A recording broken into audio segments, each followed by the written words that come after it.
Around 16 years ago, a video game released called Medal of Honor Allied Assault. If you're old enough to remember that far back, then you'll remember the joys of installing games off multiple CDs, not even DVDs, and having CD keys on game manuals. Game manuals, what are those? There's been quite a few Medal of Honor games over the years. We had a game called Medal of Honor. No, I haven't gone mad. The Medal of Honor game released in 2010 was simply called Medal of Honor. And then Medal of Honor Warfighter released in 2012. Honestly, it doesn't feel like 6 years ago that game released. Neither of those games got a very good reception though, and I think they both failed to recreate the feeling of the old Medal of Honor games. Personally, for me, Allied Assault will remain not only the best Medal of Honor game, but honestly, one of the best games of all time.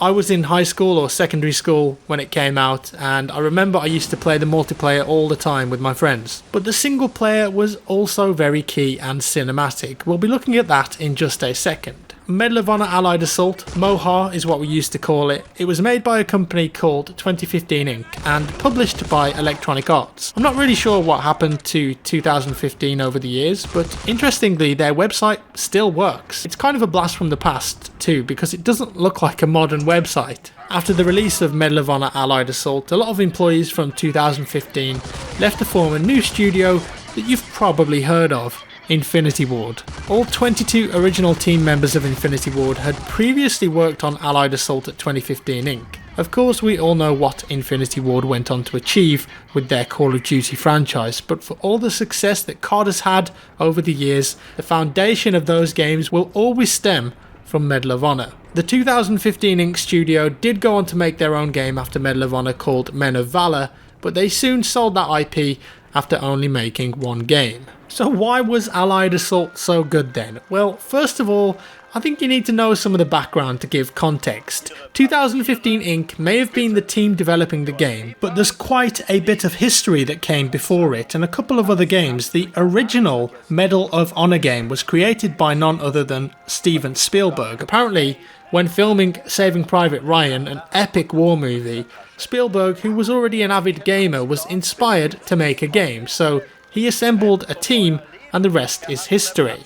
Of course, not many video games have the option of having a world-class director and filmmaker at their helm. Especially back then, in fact, I think it was definitely a first. When you think of gaming and the history of gaming, Steven Spielberg is certainly not a name that most people would jump to. But honestly, the early successes of the Medal of Honor franchise and Allied Assault was a stepping stone for games that would follow. And for that, we have to attribute at least some of that success to Spielberg. Recently though, he's gone on to make another film about video games, Ready Player One. To this day though, many people consider Allied Assault to have pioneered the cinematic first-person shooter genre that we've come to expect and love from games like Call of Duty and Battlefield. Back then though, it set the standards for what a military shooter could and should be.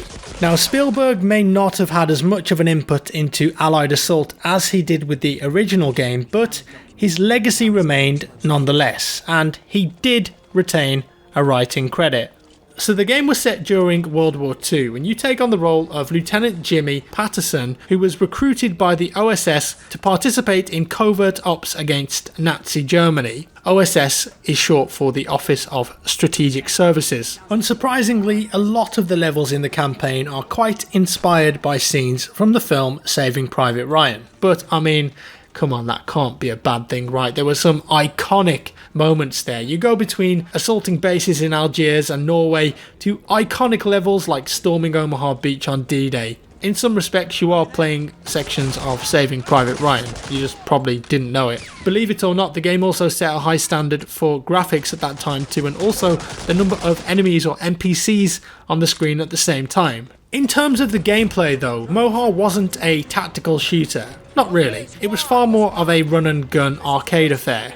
In fact, it was built on the Quake 3 engine, and you could run or strafe around with your M1 Garand in hand and still be pretty damn accurate. Operation Flashpoint, this was not. The way the game felt was not too dissimilar to games like Half-Life. The approach of the game was to make scripted set pieces without ever giving away control. There isn't the standard cinematic cutscenes like you've got in a lot of games. Instead, it was all done in-engine to make sure that you felt more attached to what was going on.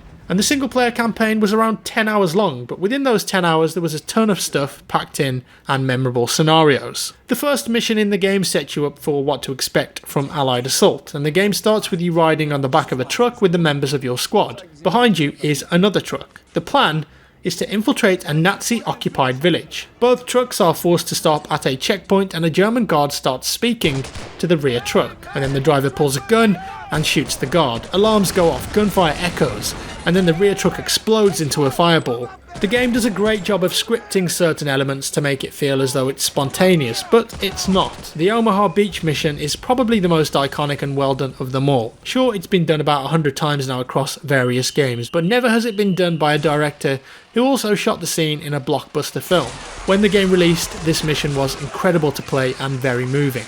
Landing and then storming up the beach while all hell around you was breaking loose. Getting the Bangalores and picking up the sniper rifle and just having that moment, headshotting the guy on the MG42 in the bunker and then eventually getting up there, whipping out your Tommy gun and blasting everyone. It was an incredible mission.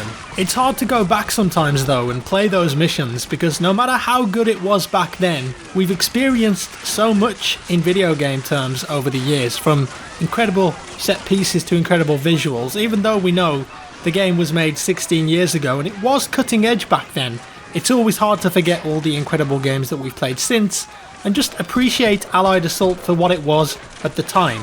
Obviously you look at this now and you think, well, it looks awful, but trust me, when this came out it was the bee's knees. As I mentioned earlier too, the game was running on the same engine that powered Quake 3, ID Tech 3. For the time it was released, these visuals were fantastic, animations were also on point, trees would sway in the distance, lightning storms would sound off, and let's not forget that it had an extremely impressive destructible environment. There is no blood in the game though. This was removed to ensure the game received a teen rating. Odd considering the theme of the game is World War II, especially with all of the close ties to Saving Private Ryan, certainly a film that doesn't shy away from violence. While the visuals were good, the sound though was something else. Levels and environments were made to feel alive with the use of ambient sounds, something we've become somewhat used to in modern day games. The game didn't just rely on the single player, it also had multiplayer modes, and you had access to 4 different game modes. Deathmatch, so every man for himself. Team Deathmatch, we all know what that is. There was one called Round Based, yes, that's actually the name of the mode, it's a bit like Last Man Standing. And finally Objective, all catchy names I know, and in Objective you had to try and win the most rounds by completing missions. For all their creative inspiration in making the single player campaign, they did lack a bit with the multiplayer game mode names, but the multiplayer modes were an absolute blast and I had a lot of fun with this game, although perhaps the multiplayer offering was a bit limited compared to other games of the era like Return to Castle Wolfenstein and Quake 3.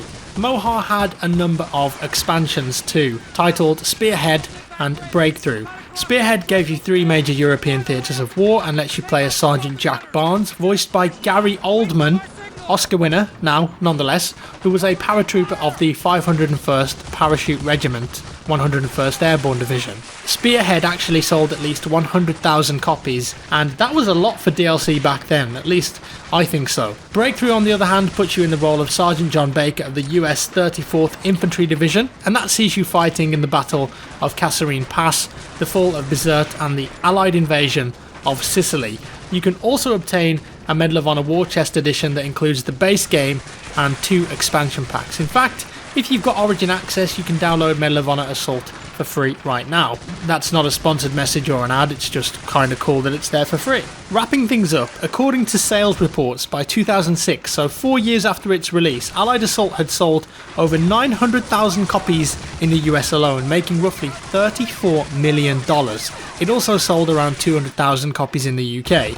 Now those numbers might not sound that great by today's standards, but just remember, this was 16 years ago. Any game selling 1 million copies 16 years ago would have been considered a huge success. For me personally, I will always have very fond memories of this game, and for good reason. We couldn't have known this back then, but this game paved the way for the FPS games that we play today. One of the first ever games to offer a true, compelling, cinematic experience. And goddamn, it was fun.